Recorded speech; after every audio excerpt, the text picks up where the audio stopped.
एक राजा को पढ़ने लिखने का बहुत शौक था।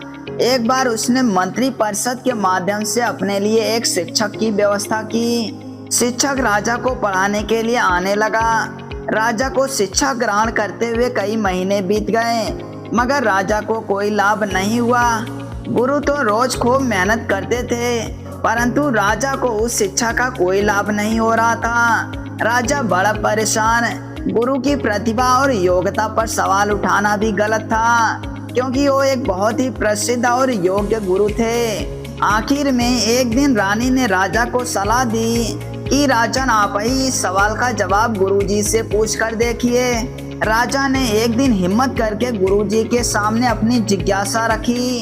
हे गुरुवर, क्षमा कीजिएगा, मैं कई महीनों से आपसे शिक्षा ग्रहण कर रहा हूँ, पर मुझे इसका कोई लाभ नहीं हो रहा है। ऐसा क्यों है? गुरुजी ने बड़े ही शांत स्वर में जवाब दिया, राजन, इसका कारण बहुत ही सीधा है। गुरुवर, कृपा करके आप शीघ्र इस प्रश्न का उत्तर दीजिए। राजा ने विनती की। गुरुजी ने कहा, राजन, बात बहुत छोटी है, परंतु आप अपने बड़े होने के अहंकार के कारण इसे समझ नहीं पा रहे हैं और परेशान और दुखी हैं। माना कि आप एक बहुत बड़े राजा हैं, आप हर दृष्टि से मुझसे पद और प्रतिष्ठा में बड़े हैं, परंतु यहाँ पर आपका और मेरा रिश्ता एक गुरु और शिष्य का है।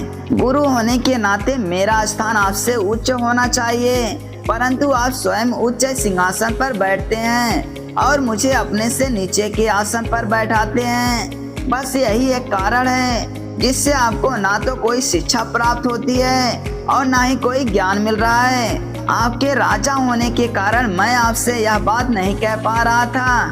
कल से अगर मुझे ऊंचे आसन पर बैठाएं और स्वयं नीचे बैठें, तो कोई कारण नहीं है कि आप शिक्षा प्राप्त ना कर पाएं। राजा की समझ में सारी बात आ गई और उसने तुरंत अपनी गलती को स्वीकारा और गुरुवर से उच्च शिक्षा प्राप्त की। मित्रों, इस छोटी सी कहानी का सार यह है कि हम रिश्ते नाते, पद या धन वैभव किसी में भी कितने ही बड़े क्यों ना हो, हम अगर अपने गुरु को उसका उचित स्थान नहीं देते तो हमारा भला होना मुश्किल है।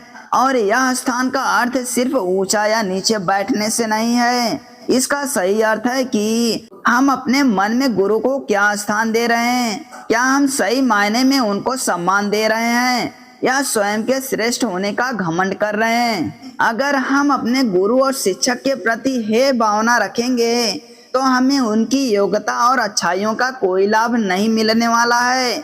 और अगर हम उनका आदर करेंगे, उन्हें महत्व देंगे, तो उनका आशीर्वाद हमें सहज ही प्राप्त होगा।